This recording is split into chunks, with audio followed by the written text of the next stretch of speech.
우리 옆 사람과 이렇게 인사 한번 나눠보겠습니다. 당신은 장점이 참 많은 사람입니다.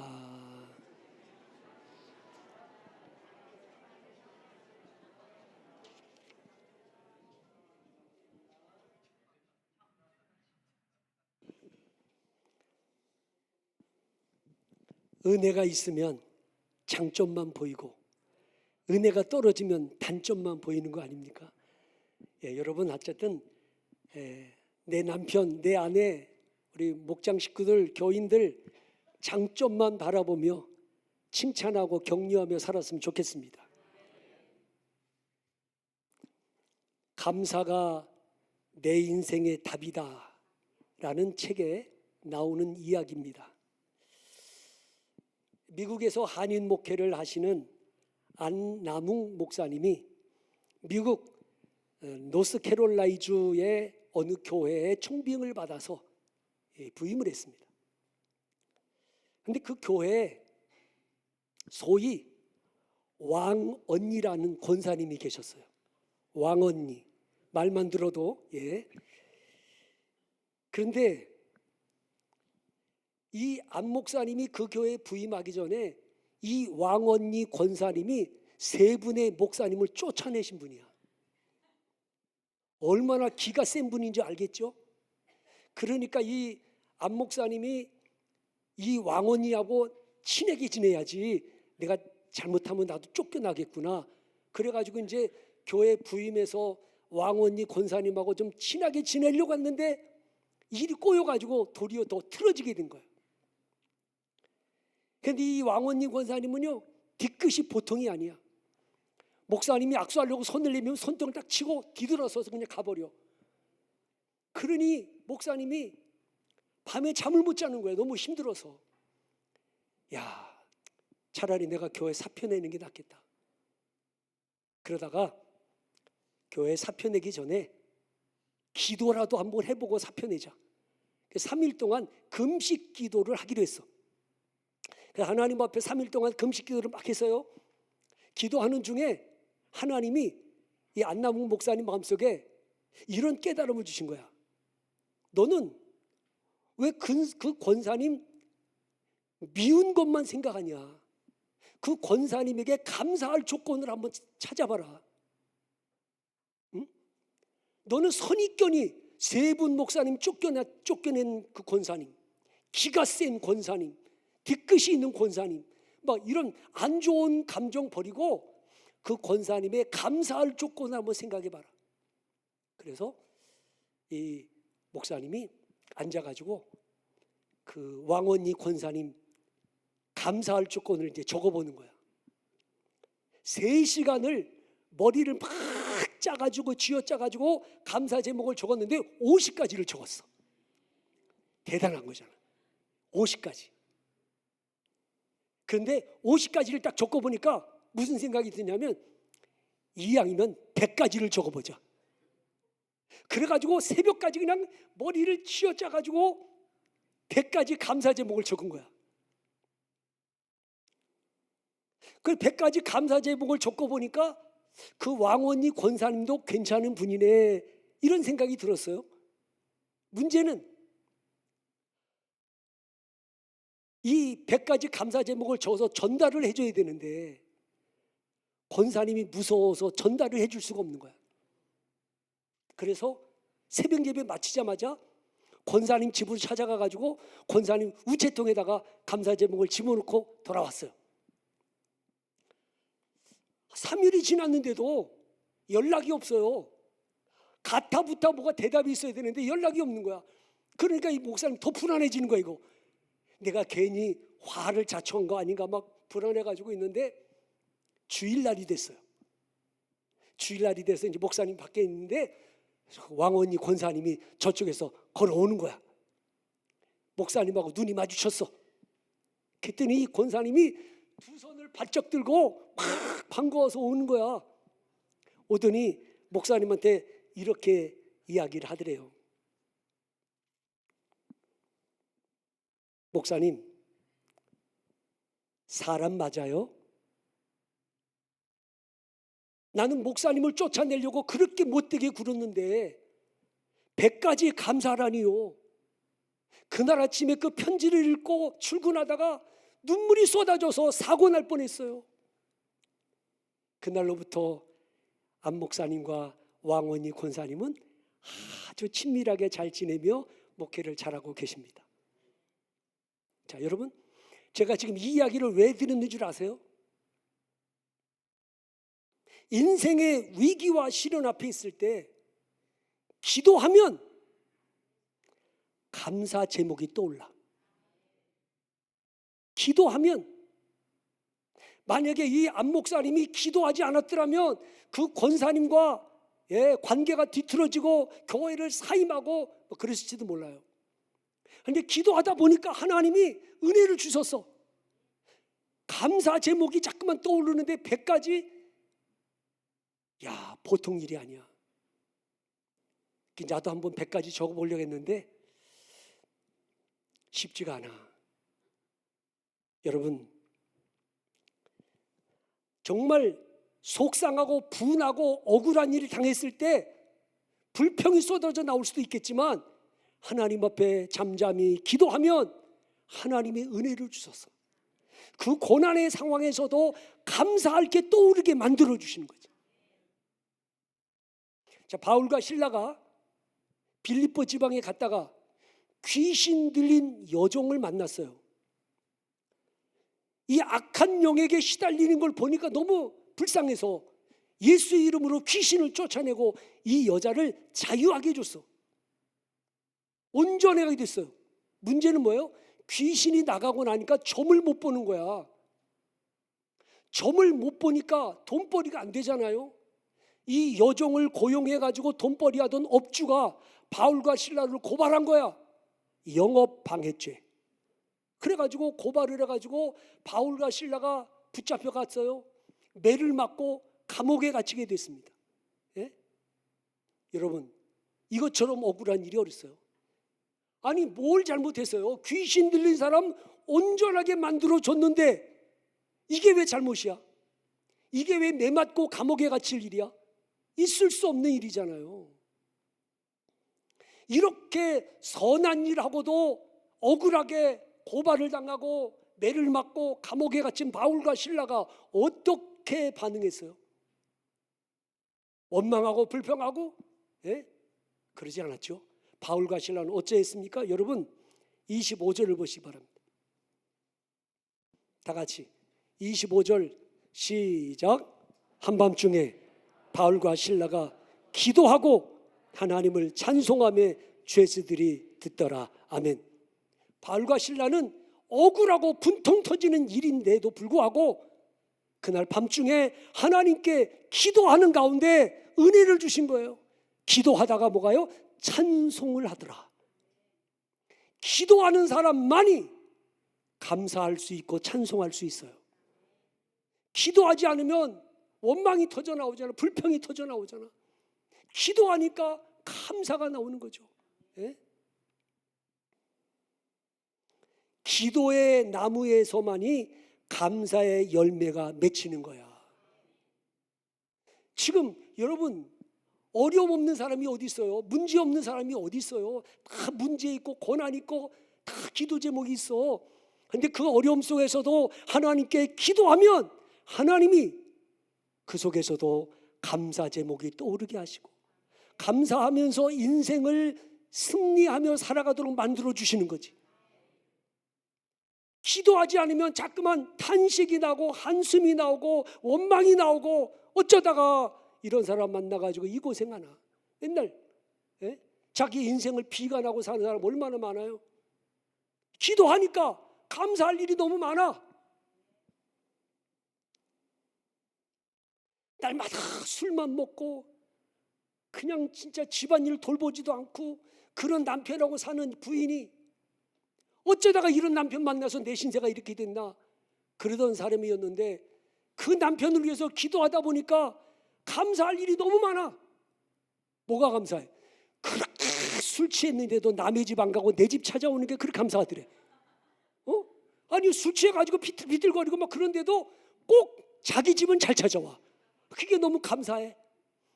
기도하다 보니까 토요일 날 술에 취해가지고 곤드레 만들이 취해가지고 와. 그리고 주일날 하루 종일 잠자니까 주일날 교회 가서 봉사해도 아무 문제 없어. 너무 감사해. 아이, 하나님 감사합니다. 기도하다 보니까 감사할 게 너무 많은 거야. 막 이제 기도하지 않을 때는 원망 불평뿐이었는데 기도하다 보니까 이것도 감사하고 저것도 감사하고, 그렇게 감사하다 보니 내가 변하니까 남편도 변하고, 그 남편이 교회 나와 예수 믿고 구원받고. 기도를 안 하면 원망 불평뿐이라니까요. 여러분, 힘들 때일수록 기도하세요.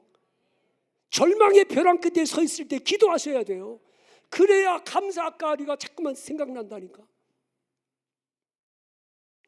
하박국서 1장이 이렇게 시작하잖아요. 시기 온 옷에 맞춘 바 하박국의 기도라.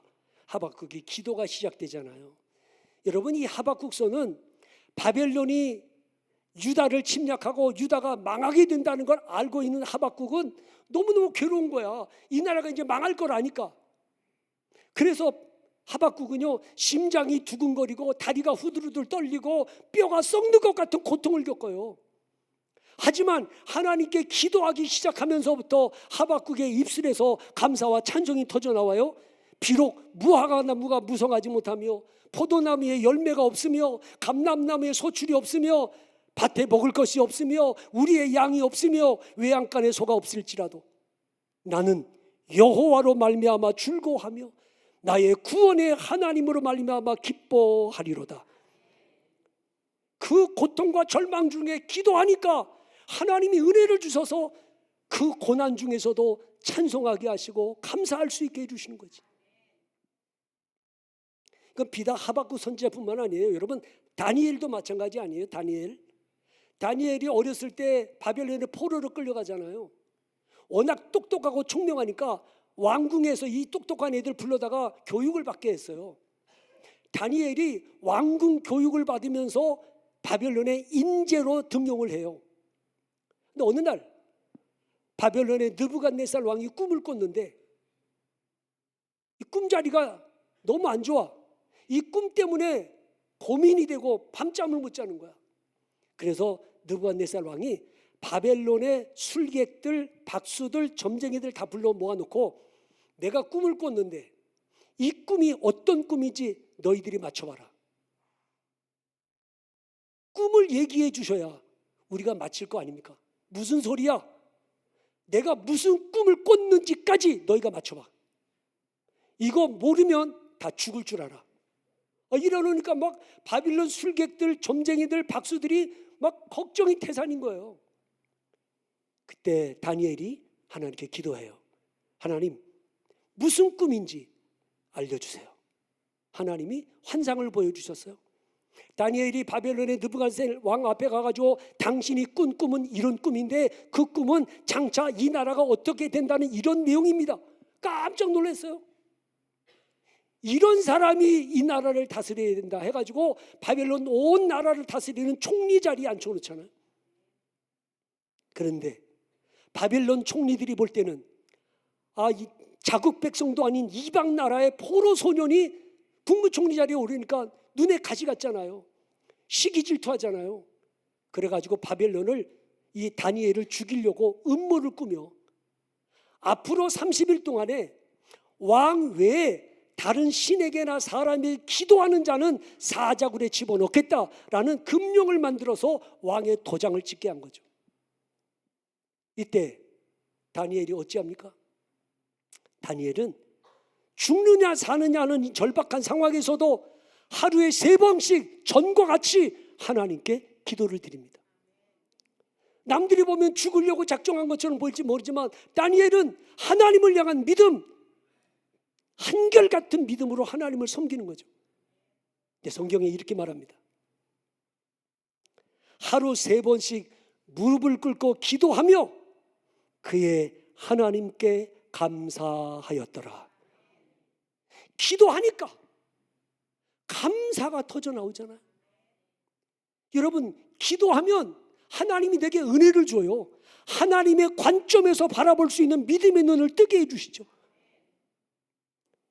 인간적인 시각으로 보면 낙심이고 절망이고 비관할 수밖에 없지만 믿음의 눈으로 바라보니 감사한 거예요. 여러분, 힘든 일이 있을 때 기도하셔야 돼. 절망 중에 있을 때 기도하셔야 돼. 앞이 꽉 막혔다고 생각할 때 기도하셔야 돼. 나를 힘들게 하는 사람이 있을 때 기도하셔야 돼. 그래야 하나님이 은혜를 줘서 도리어 감사를 회복하게 만들어 주시는 거예요.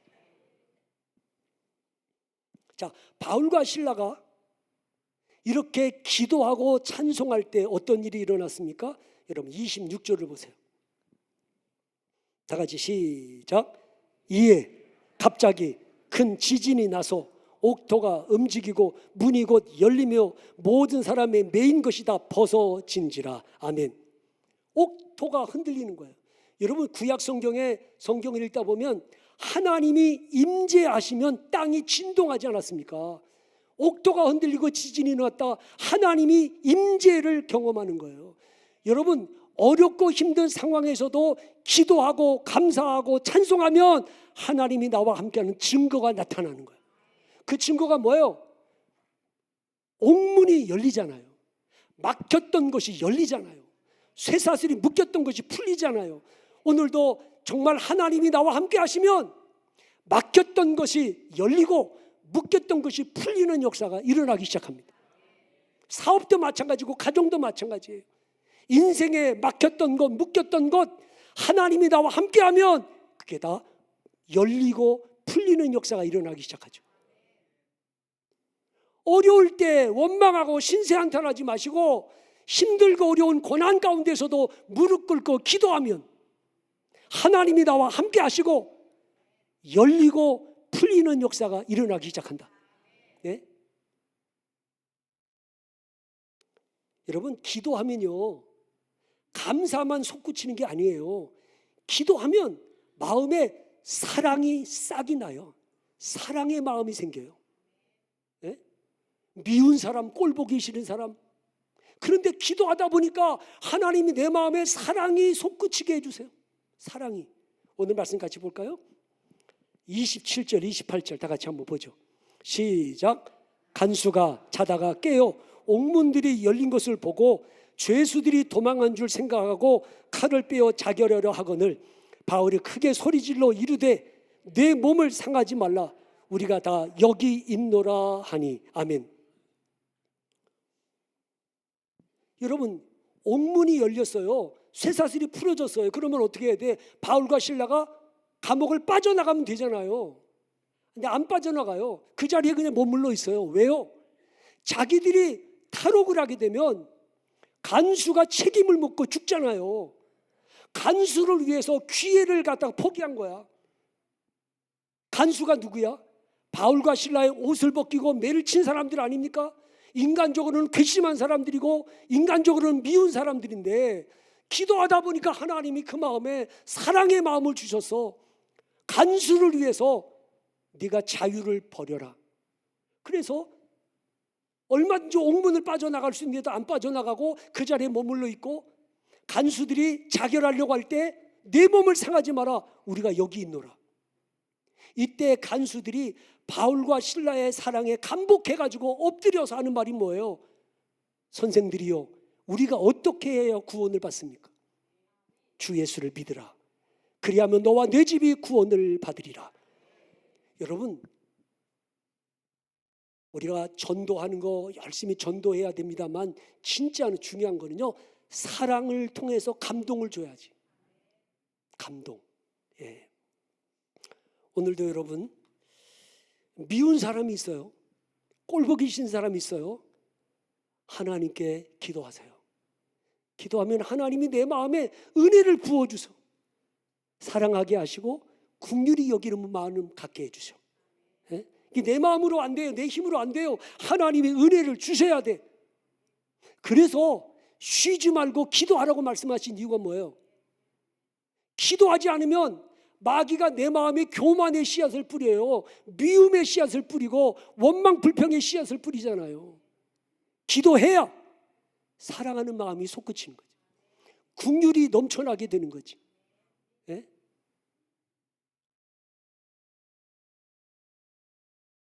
어떤 분이 저한테 그런 질문했어요.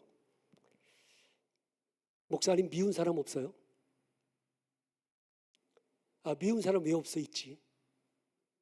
미운 사람이 있지만 미워하지 않는 것은 하나님이 은혜를 주셔서 긍휼히 여기는 마음을 갖게 해주시니까.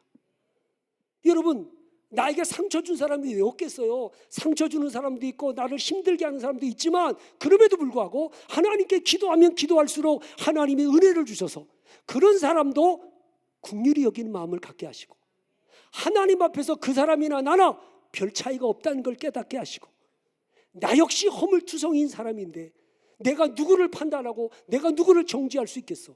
응? 하나님의 은혜 안에 있으니까 모든 사람을 다 품을 수 있는 것 아닙니까? 여러분, 기도하지 않으면 아무리 믿음 좋은 사람도 넘어지는 거야. 만약에 베드로가 겟세마네 동산에서 주님과 함께 기도했더라면 그는 담대하게 내가 예수의 제자라고 말할 수 있었을 거야. 기도하지 않고 졸고 있었거든요. 지금이 깨어 기도할 때인 거예요. 기도하지 않으면 우리는 자꾸만 낙심하고 좌절하고 원망하고 불평하고 넘어지고 쓰러지게 되는 거지. 다 같이 한번 저를 따라 하시기 바랍니다. 큰 소리를 따라 하세요. 기도만이 능력입니다. 기도만이 살 길입니다. 믿습니까? 사실이에요. 우리는 지금 기도해야 돼. 기도하지 않으면 환경을 이길 수 없고 내 아집과 교만을 이길 수가 없어요. 기도해야 하나님이 은혜를 줘.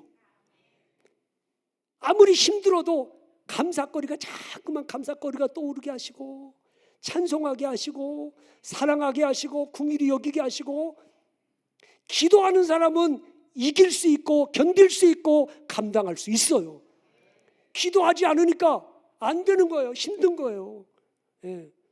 주찬영교회가 기도에 불붙는 교회, 주찬영교회 교인들이 하나님 앞에 정말 목숨 걸고 기도하는 성도들이 될 수 있기를 주님의 이름으로 축원합니다.